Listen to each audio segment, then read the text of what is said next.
We had a client that we worked with, and she was really struggling with profitability. She kept raising tuition. She actually did 3 tuition increases within a 15-month cycle, and she still could not catch up. So I helped her work with our 6 money leaks in schools, and she only used 3 of the 6 money leaks and cut her expenses by 50%. 50. She did not fire anyone. She did not slash any of her programs, and she did not work more hours. Again, the 6 money leaks are not hacks or spreadsheets. These are patterns. They are small decisions that feel so normal that your school does, but they quietly drain your school's profit. So if you've ever wondered why you're working so hard, but still not seeing the return, this is your first step to clarity. Click the link in the show notes and find out what it's actually costing you.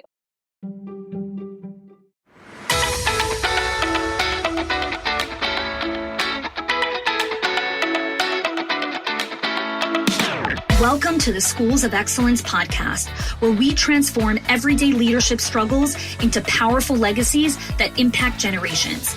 I'm your host, Chanie, a 20-year veteran of school leadership who has helped hundreds of school leaders achieve what many thought was impossible through our signature programs, School Leadership HQ and Enrollment Engine. With our battle-tested frameworks and blueprints, leaders have achieved 90% parent retention, 50% less staff turnover, 15% improved profit margins, and increased enrollment by 25%.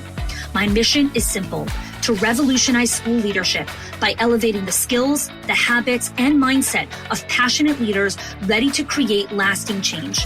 Join me as we build your legacy of excellence, one transformative conversation at a time.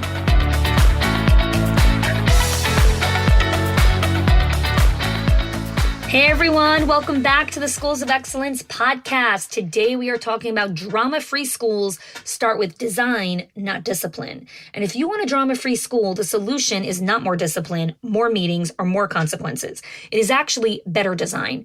A school culture is not shaped by the way you say things. It's built through the systems, structures, and leadership rhythms that you put into place. When drama keeps showing up, it's not because you have the wrong people. It's because the environment has allowed it to exist.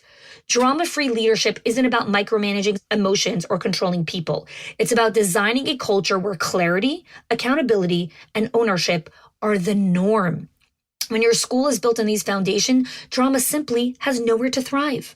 And in today's episode, we're unpacking how to shift from managing drama to designing a culture where drama cannot survive. I will share real stories from real school leaders who have made this shift, who have moved from frustration and firefighting to building schools that run with trust, stability, and ease. So if you are ready to create a school where problems get solved without chaos, where leadership is energizing and your team operates at the highest level, let's get into it.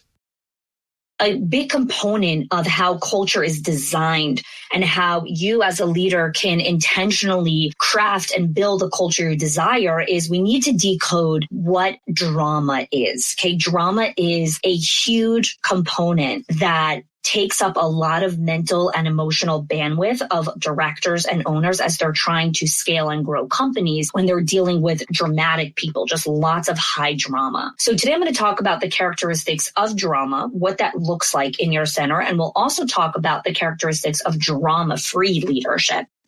Today's episode, you're going to hear a lot of stories of school leaders, and you're going to find a lot of similarities and possibly find yourself inside of them.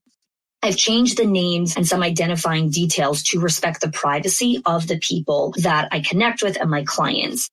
One of the things you'll notice here in Schools of Excellence on our podcast is you'll find many interviews that I do with our clients, with members of Schools of Excellence. I'm taking a little bit of a different direction because the information that I'm sharing is more highly sensitive, and I really want to make sure that I respect the confidentiality of our clients. So that's why I'm using different names, change some identifying details, but the stories that are here are real.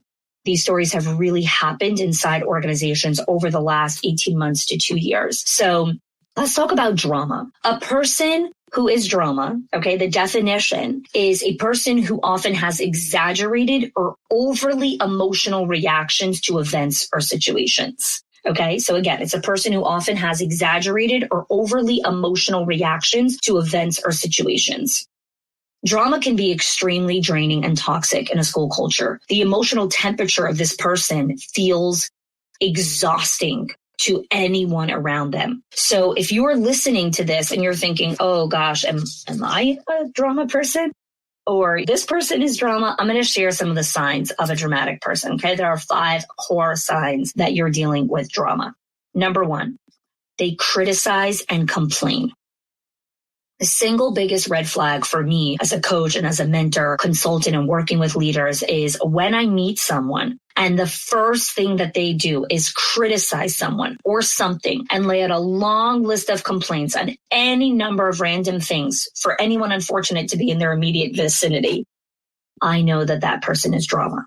Okay, that person is drama. So let me tell you about Chanie. Okay, Chanie is a phenomenal owner. She hired a new director for her company, and this new director, Tessa, filled all the requirements and skills. She even had 2 degrees. She had a master's in education. She was just really qualified.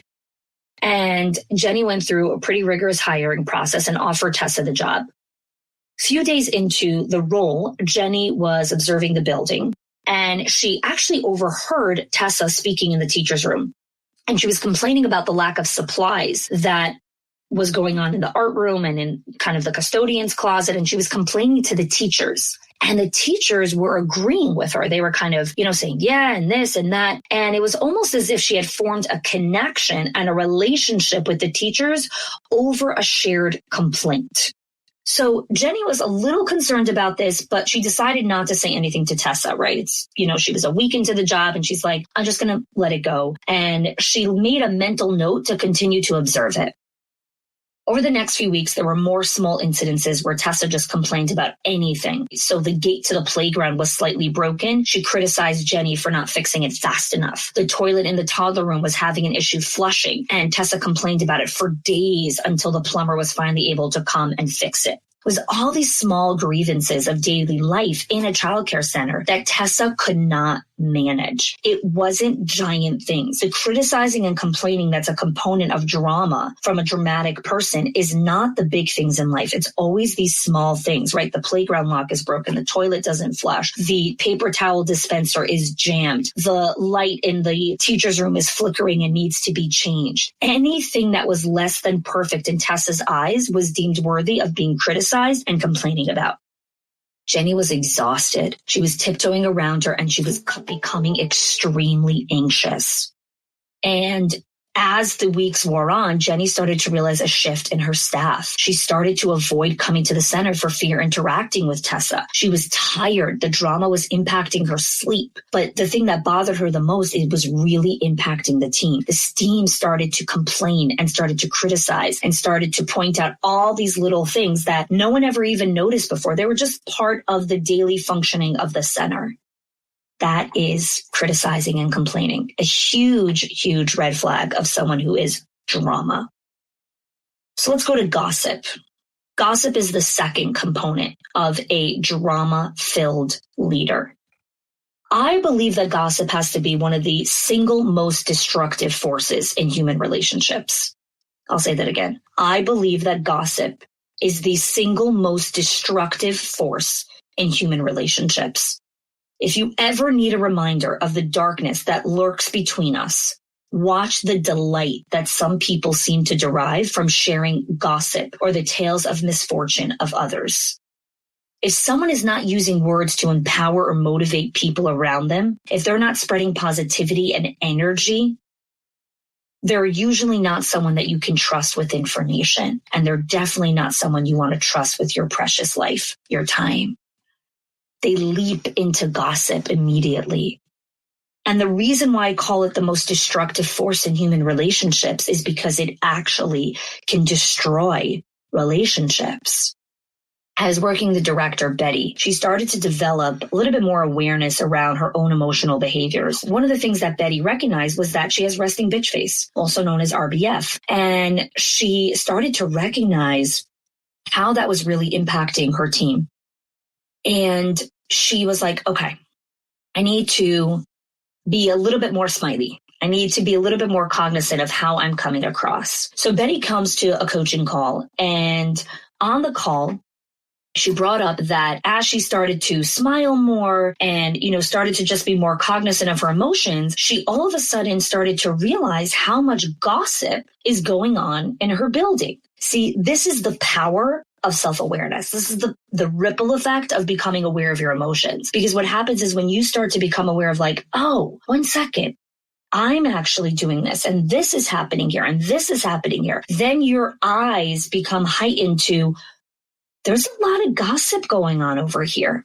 And on the coaching call, she brought up, she said, I'm really starting to notice that there's actually a lot of gossip in my center. And it was so intense that it was kind of any word that got out, her teachers would feast on it like hungry hyenas. They would rip the person apart and laugh and giggle. And she was like, how do I stop this?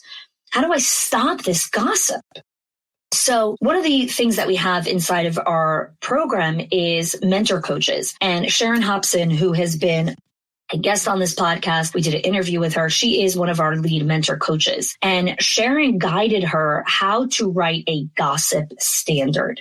So one of the things we teach in Schools of Excellence is how to write standards. So not NACI standards or company standards, which is like close the toilet seat, close the outlet covers. Those are different standards. Standards of excellence. And one of the standards of excellence is the gossip standard in your company. What is your tolerance level for gossip? How is gossip handled? What is allowed and not allowed? What is the definition of gossip? And then teachers sign this standard when they join the company. So just like they sign a contract and they sign that they've read the school policies and standards, you need to sign this standard. This is our gossip standard. So the director did, some coaching with Sharon. Sharon guided her on how to create the standard, how to write it. She came onto a coaching call with myself. I coached her on how to introduce this to her team at the next staff meeting. It's really important to understand that we can't just take a strategy and bring it into our school, right? There needs to be intentionality in how you roll something out to the team. So she came into the coaching call and I guided her how to introduce the gossip standard to her team. And so she was super excited about it. She introduced the standard at the next staff meeting and she started to become aware of who was gossiping more, who were some of the kind of core ringleaders of this. And she started to enforce the gossip standard, holding people accountable to it, rewarding good behavior, but it was still lurking, was still an ever-present part of the company. So in the next coaching call, I asked her a question. I said, tell me a little bit about your social life. Tell me a little bit about what you talk about with your girlfriends when you go out with them. She has a lot of friends, Betty. And she was quiet and she started laughing. And she's like, oh, we sit with Mai Tais and pizza and we just shoot the breeze and talk about things. And she's going on and on. And I paused her and I said, do you gossip a lot with your girlfriends? And she was quiet again. And she's like, yeah, I guess we do gossip a lot together. And I said, well, let me ask you another question. What about your relationship with your partner, your significant other? Do you gossip together? Do you talk about other people? Do you compare yourselves to other people as part of your conversation and relationship? And she's like, yeah, we do. We gossip together sometimes. And I said, okay. How we do anything is how you do everything. If you are committed to eradicating gossip from your company, the first place to start is with yourself. You need to decrease the amount of gossip that you engage with in your personal life. Because contrary to what lots of people believe, create a separation of work and home, leave your baggage at the door. I call bullshit. You can't do it. Stop it. You are one person. Your home life impacts your work life. Okay? Imagine telling someone who just lost their partner or their parent or their child, and they come to work and you tell them, leave your baggage at the door. Thanks. Yeah, I'm also going to leave you at the door and not come back to work for a company who has zero empathy for grief. So when it comes to grief, we're like, oh, of course people can't leave their baggage at the door. The person just lost their parent. Of course they're going to be in grief and bereavement and sad when they come to work. Yes, here's why. You cannot separate the two things. When you're happy at home, you're happy at work. When you're sad at home, it is very difficult to be happy at work. When you gossip at home and you gossip with your girlfriends, you're gonna gossip at work because gossip is part of the way that you show up in the world. Let that sink in for a second. So I said, gossip is garbage. Treat it that way. Every word that comes out of your mouth, if you think it's gossip, don't take it out. It's garbage. Don't engage. Now, we all gossip in different ways. I find it difficult to find a person who never talks about other people or who never, right? It's a little bit part of the human experience.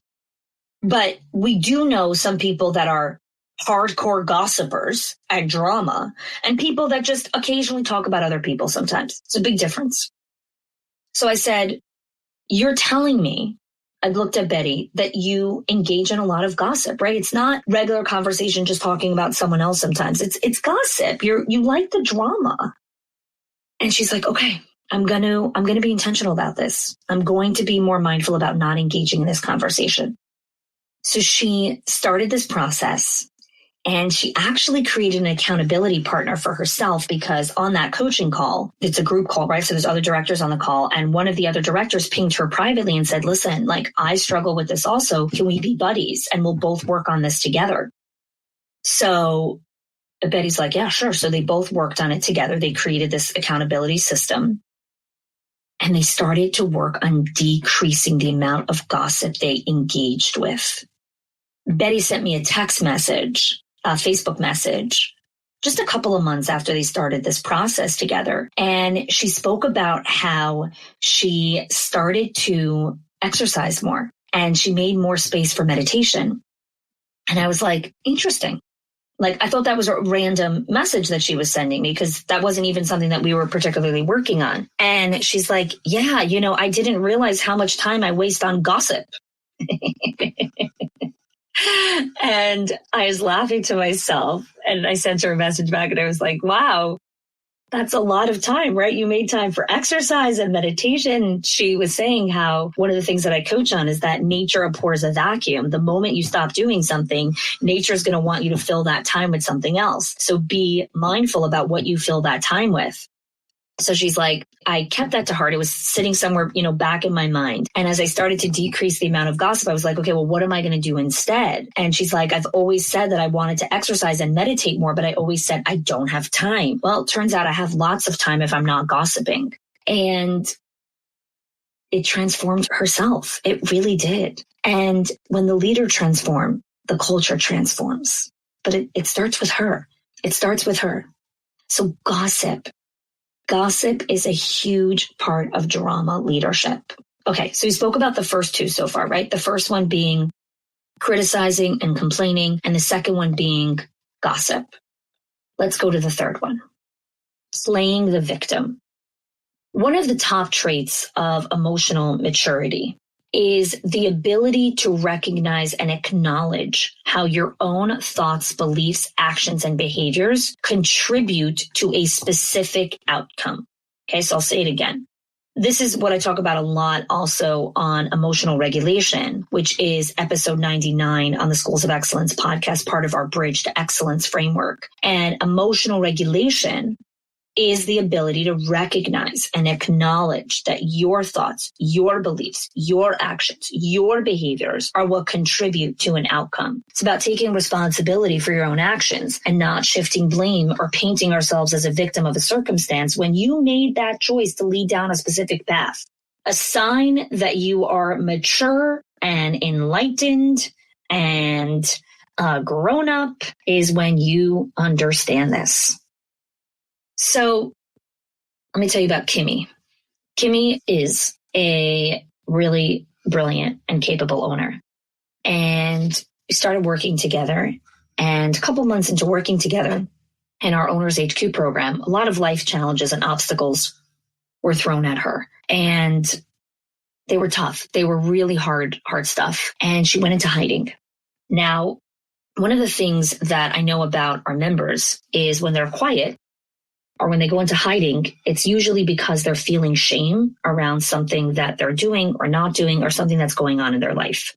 And the shame comes from they think they're the only one. They think if I only knew all the shit that was going on, I wouldn't be friends with them. I wouldn't want to engage with them. So they hide.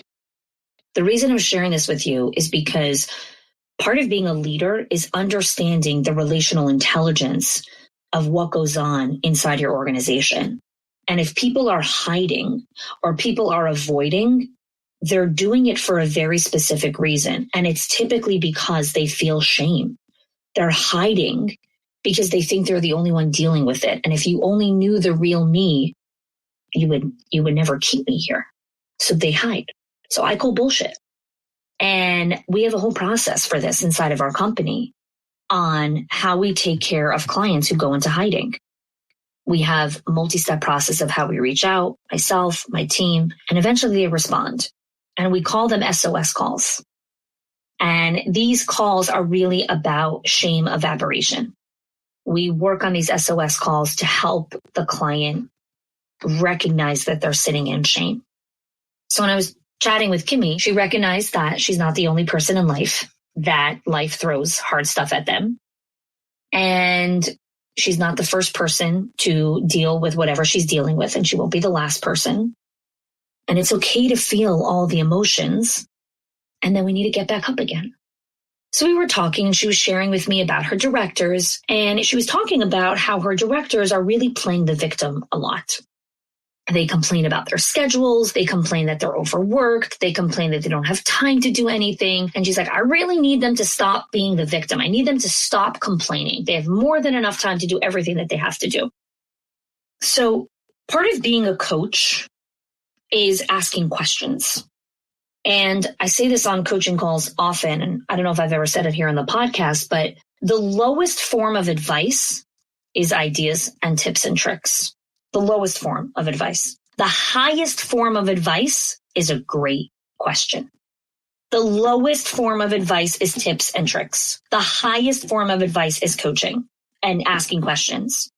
So I don't give tips and tricks because I want to be a high-level coach. And that's what our company is about. It's about helping our clients understand how to think, not what to think. You don't need me to tell you what to think. You have your own brain.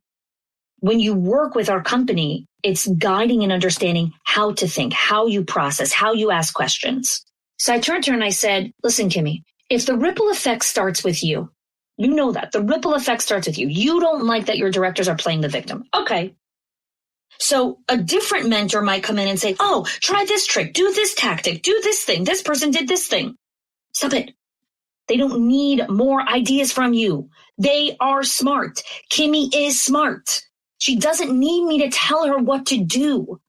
She needs me to invite her to step back into herself, into her own intuition, and listen to what she already knows.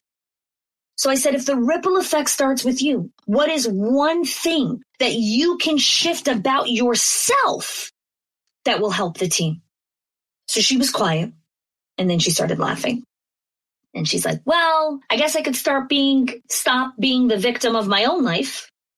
I guess that I could be more mindful about not playing the victim card because I've kind of been doing that over the last little bit. And maybe I could start being more empowered and recognizing that I do have agency in my life. One of the meta skills from our Bridge to Excellence is individual advocacy. So I was coaching her and then I was like, what does it mean to have advocacy in your life? What would it mean if you were an advocate for what was happening in your center? What would you do differently? I didn't tell her what to do.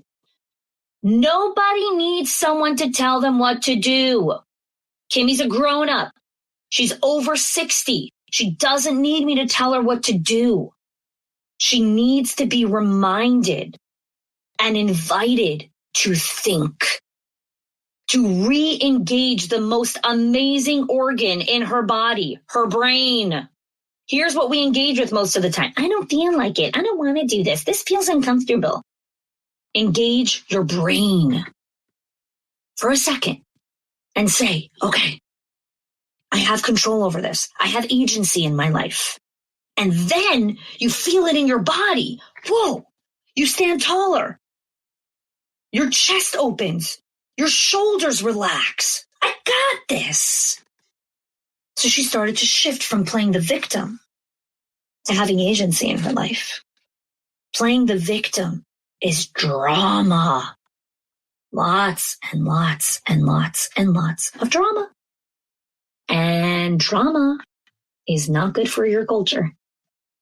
So we're going to pause the episode here because I like to keep these episodes shorter so that they're easy to digest. So next week, we're going to dig into the final two symptoms of drama, which is manipulation and inconsistent actions and behaviors. If you haven't had a chance yet to rate our podcast and leave us a review, would so appreciate you doing that. Reviews and ratings help more people discover us and help us with our mission, which is to have a global conversation about what it takes to build and sustain schools of excellence.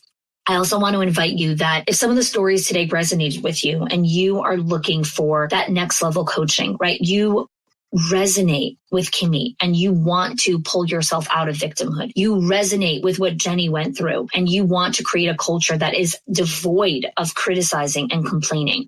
You resonate with Betty and you're like, I want to stop gossip inside of my center. Then I encourage you to fill out an application and see if it's a right fit. We'll get on a call. We'll chat together. We'll talk a little bit about your center, what's going on, the skills that you want to learn, how you want to develop and grow. And if it's a good fit, we'll figure that out on the call together. So thanks for listening today, and we'll see you next week. If your accountant has ever told you to cut back on professional development or slash your teacher appreciation budget or your staff development budget just so you could stay afloat, or has told you, hey, you probably can't go invest in that program, please listen. The problem is not that you're spending too much money on your people or yourself or your investment or your support system. It's that your school has invisible money leaks that are draining your profit, leaks that no spreadsheet will ever catch or accountant. So I created the 6 money leaks of schools that show you the 6 core areas that schools lose money every single month without realizing it. If you close even one of them, your profits will start to soar without sacrificing your team. Go get it now and stop blaming the things that are actually building your school.